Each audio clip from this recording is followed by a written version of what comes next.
speaker is invited speaker, Dan Stinebring. He's going to tell us about FRB Propagation Observables. Let's welcome Dan. Well, thank you all very much. I really appreciate the organizers inviting me to give a talk. And I'm going to try to make this talk useful to the students in the audience, the people who are seated here, all of the eager students, and also the people who are online. I think it won't be as interesting to the experts in the audience, but maybe some of the later things in my talk will be useful to them. So I want to emphasize that you can actually do FRB science yourself, and I now mean the students, and you can calculate some of the most fundamental quantities that are associated with a fast radio burst just by paying attention to some basic things. So the first thing I want to remind everybody of, from your basic E&M and some plasma physics, we know that a radio wave propagating through a plasma experiences a frequency-dependent delay. And we normally think about the dispersion delay, and that is the biggest term. And, but there are actually a couple of higher order corrections that have to do with whether the plasma is magnetized. That is the rotation measure, and we'll talk about that some more in a moment. And then also if it's an extremely dense plasma, or there are regions along the line of sight that are extremely dense, then the emission measure, which is the integral of NE squared, comes into play. But these are very small corrections and normally will not matter for FRB. So we really just are thinking about the dispersive term. So this is a plot that I'm going to use several ways in my talk. And this is a very nice radio burst by Thornton et al. And so you can see from 1500 megahertz to 1200 megahertz, the dispersive sweep, and we look at the horizontal axis and we see we're going over about 1400 milliseconds. Okay, so let's extract the most basic information from this, because you've heard from many speakers that it's the excess DM, the excess dispersion measure in the fast radio burst that is used to infer that these radio bursts are not coming from our galaxy, but are actually extragalactic. So how might we do this? Well, there are several ways. This is all very simple stuff, but I like to do practical things. I like to do simple things because it gives me confidence. So if I go ahead and just draw a tangent line to that dispersive delay, that is a sweep rate. We're sweeping down in frequency as a function of time, and the higher the dispersion measure, the flatter that slope is going to be, because we're going to be getting more delay for a range of frequencies. And so I just went ahead and I dropped down, I put a tangent line there, and I dropped down a couple of markers onto the two axes, and I see that in sweeping from 1400 megahertz to 1200 megahertz, it takes us about 650 milliseconds. Okay, so that's our sweep rate. And if we go ahead and I'm leaving out a step here, but if we go ahead and put that into the formula for sweep rate as a function of frequency, which goes as 1 over frequency cubed, because it's a derivative of delay with respect to frequency, then what I came up with is 890 parsecs per cubic centimeter. So I must not have drawn my tangent line quite right, or some other problem, because it's off a little bit. The actual calculation, the actual value is 944, but still not too bad. Okay, and so I'm emphasizing this because, as I say, from I like to focus on some basics to begin with. Okay, I want to switch now to scattering, multipass scattering, and we just had a nice talk by Dylan Zhao, who was talking about some of the aspects of scattering in either the interstellar medium or the intergalactic medium. And this is a picture that we typically use when we're talking about a pulsar embedded in our galaxy. So over on the left is our pulsar, over on the right is our telescope, and in the case of a source embedded in our galaxy, the scattering screen, or screens, is somewhere along the middle of the line of sight. Now in the case of FRBs, as we've heard, we don't think that this is the case. We think that most of the scattering takes place either very, very close to the source, or in the host galaxy, or in the Milky Way, okay? Probably not in the intergalactic medium. There just is not enough density, and in particular, because scattering is driven by density inhomogeneities, there's almost for sure not enough to really have substantial scattering. But this is the basic picture that we have. And now I want to come back to this particular fast radio burst, and let's look at a couple of features of this. So first of all, in the inset in the upper right, the authors have already done a nice analysis for us, and they have carefully looked at the pulse profile at various frequency ranges as we move down in frequency. Because you know from basic considerations that we could go over in a couple of minutes if anybody, or we could go over in 30 seconds if anybody wanted to ask about it. Scattering delay scales as 1 over frequency to the 4th power. So it's a very, very frequency dependent effect. And so even over the relatively small range of frequencies here, we get, we can see the scattering tail, this exponential tail, starting to develop down at the lowest frequency. So that's the first thing, the first indication that we have in the time domain that we have scattering. But if you look closely, there's another clue on this plot that there is scattering. And that clue, do you spot this?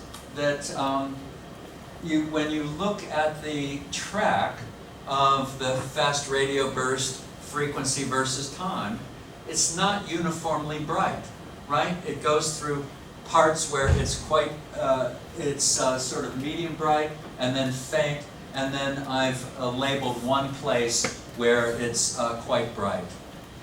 And the reason for that is there is a reciprocal relationship between time delay and frequency structure in the spectrum of any coherent source.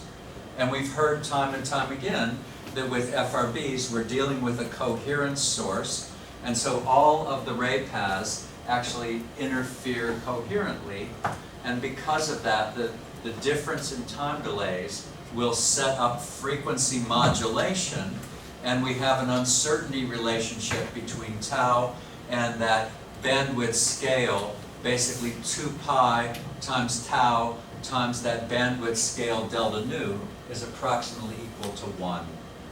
And so both the simulation structure and the time domain broadening of the pulse is showing us that we have scattering in this problem.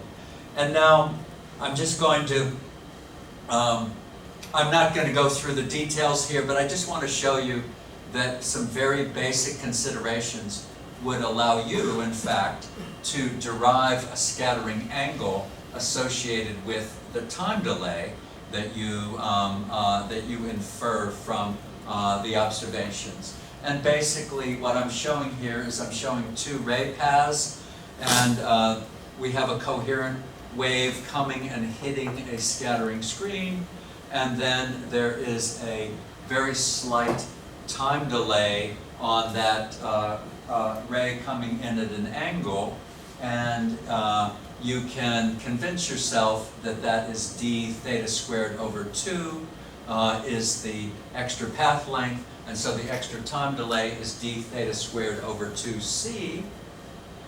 And so if you, from the measurement of that fast radio burst and from the scintillation, if you came up with a scattering delay of, let's say, 1 millisecond, so you would then, and I haven't done this, but it would be fun to do, we could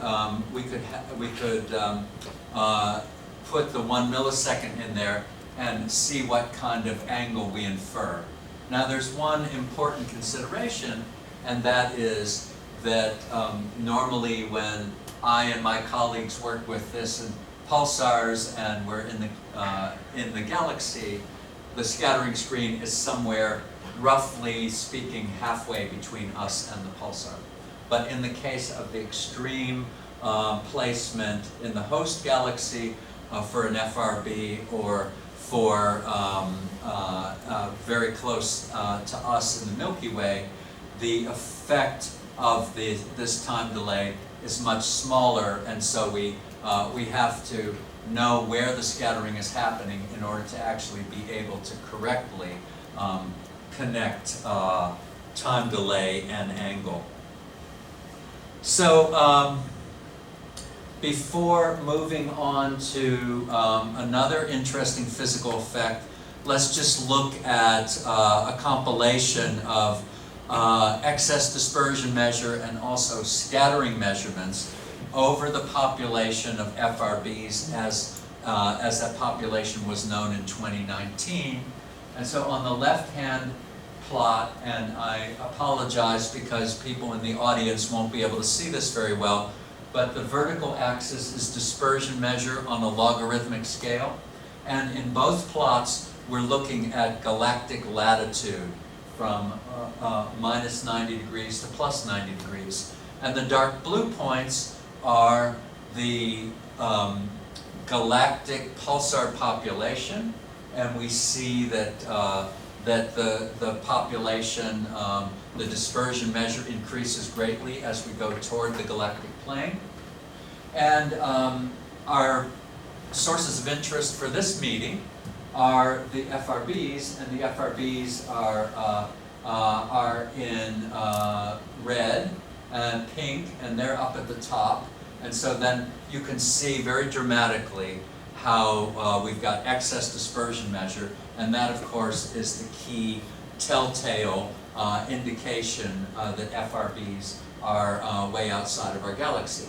Now I also want to look over on the right hand side where we're looking at the scattering delay as a function of galactic latitude.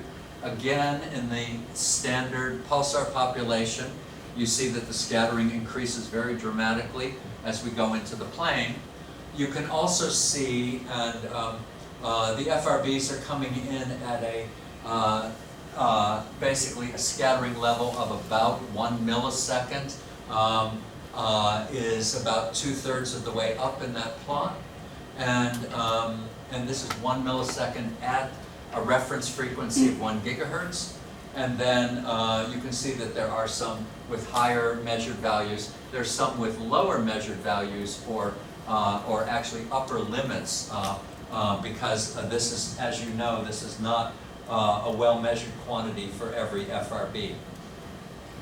Okay, I want to move on now to rotation measure, and the way that that can help us to explore magnetic field and give us an estimate of magnetic field, probably in some cases, probably very close to the source. And so this is just a schematic picture of what happens when a polarized electromagnetic wave propagates through a magnetized plasma. And one way to think about this, a good way to think about it, is the right-hand circular polarization and the left-hand circular polarization don't travel at the same phase velocity because of the interaction with the free electrons. And so what we get is a linearly polarized wave. The position angle will start to rotate as it goes into the plasma, and it will rotate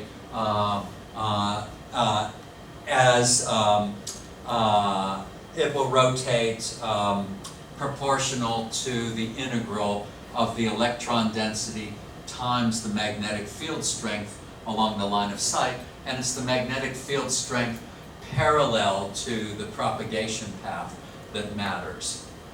And so here are some formulas to work with, and the rotation measure is typically quoted in a nice operational unit of radians per meter squared.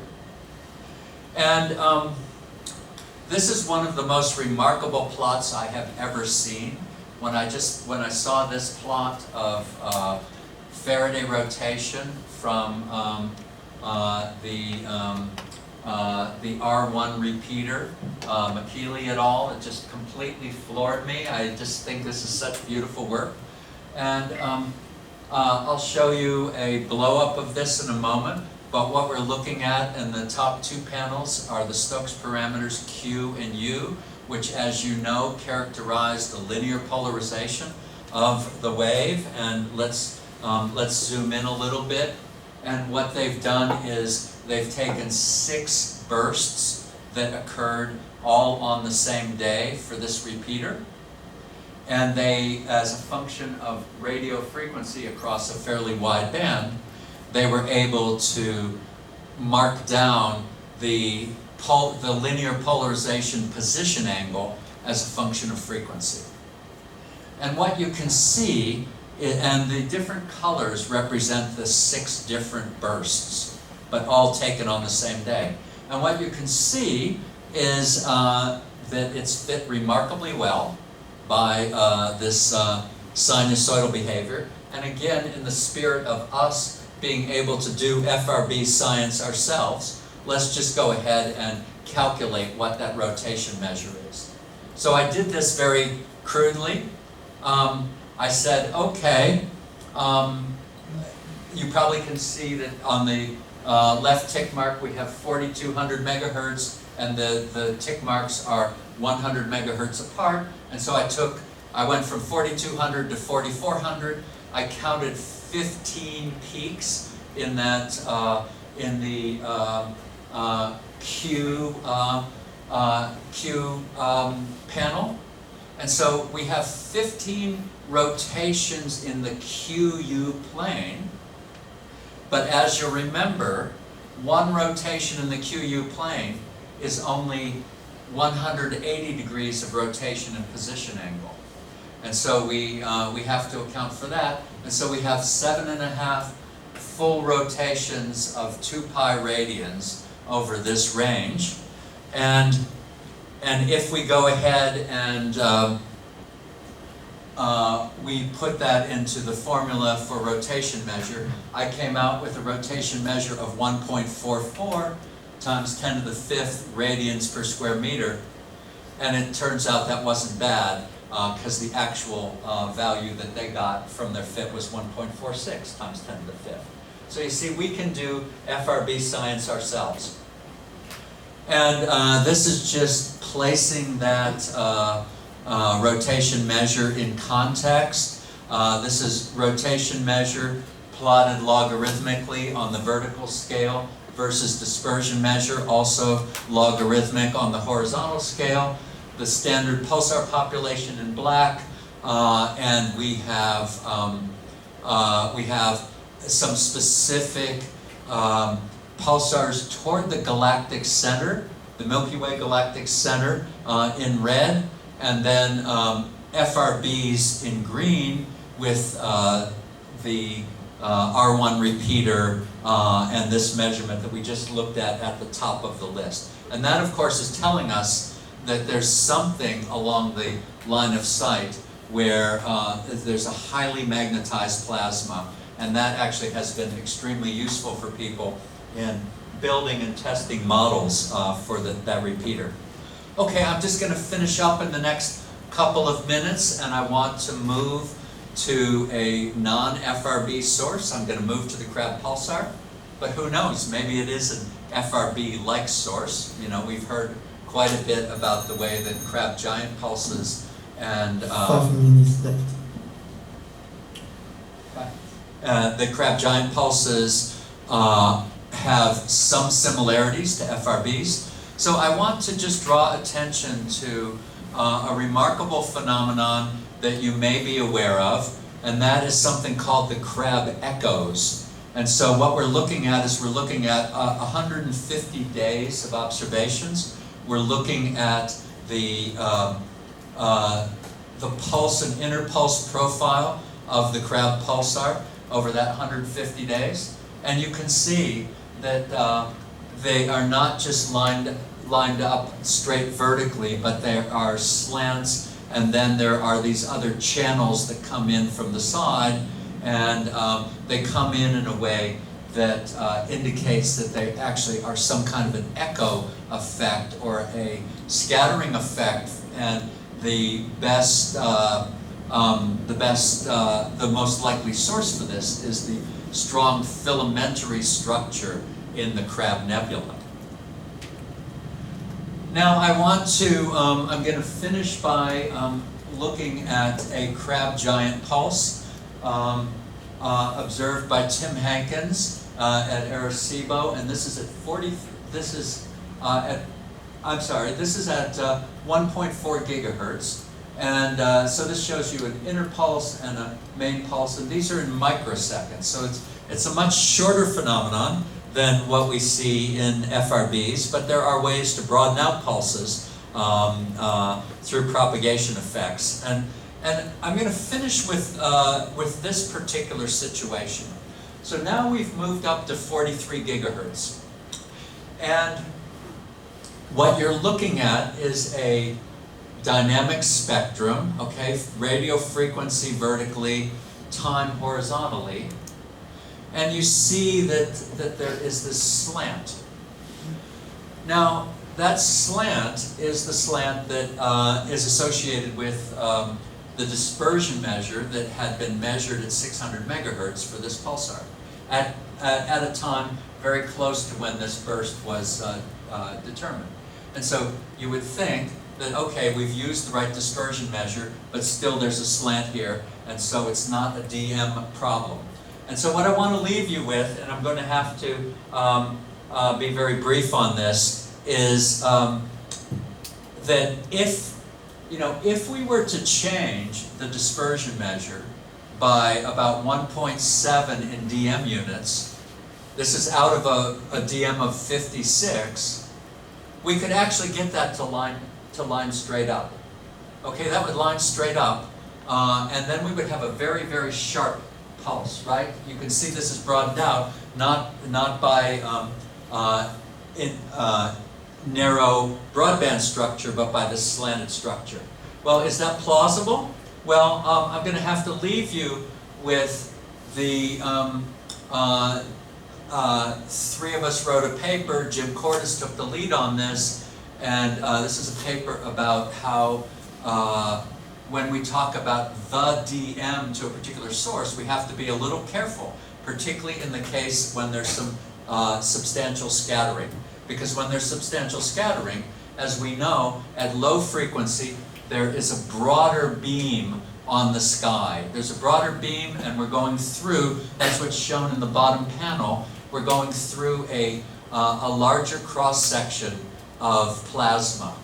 As we go to higher frequency, we're going to smaller cross-sections, and we showed in this paper that if, for example, you had some kind of inhomogeneous medium, and you were measuring the dispersion measure through that medium as a function of different frequencies, you would get different values. And then the curves are a little hard to see there. This is a blow-up of this, and the most rapidly moving curve is the highest frequency observation, The more smoothed out one is the lowest frequency observation. This is from 1400 megahertz down to 300 megahertz.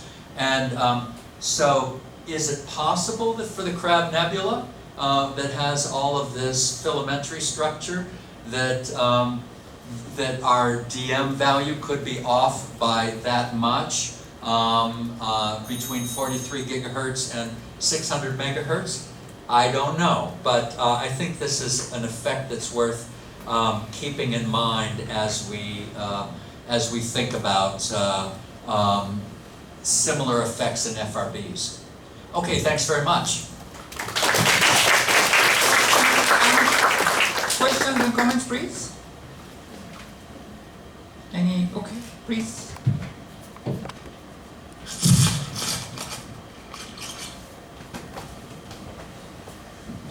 I'm sorry, maybe a naive question from not a specialist in radio astronomy, but is it possible that we can see something like Crab Nebula echoes in the FRB?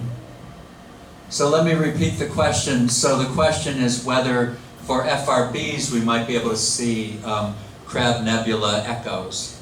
Well, I don't think we know. I don't think we have enough just enough of a sample of FRBs to have seen every wild and interesting thing. But there are more experts both in this room and on the call than I am on this question. Does anyone have a comment to Ilya's question about echoes, either in the, well, presumably they would be close to the source, close to the central engine. That would be my first thought. Wei-Li. Obviously, I'm very keen about the answer to this question, and not that I know the answer. There have been many papers proposing, including Jim Cordes, Chris Thompson, many papers proposing that echoes are an essential contribution that causes scattering and other phenomena. And I think we heard from Dylan today the question, how do you know what you have to measure to say that this is an echo as opposed to just another burst? Okay, and I think this correlation of voltages, I think we are getting to a stage where, I mean, echoes, sure, there may be echoes, but you know, how would you know? And I think we are, Dylan is the expert in the room who can explain, who can work, who is trying to work of how we will ever know. That I think is the interesting question. Okay. In the current case, how do you be sure about the origin is due to the nebular filament? So how do you Sorry, be sure? say the first part again? So as Uri says, it's difficult to identify the origin.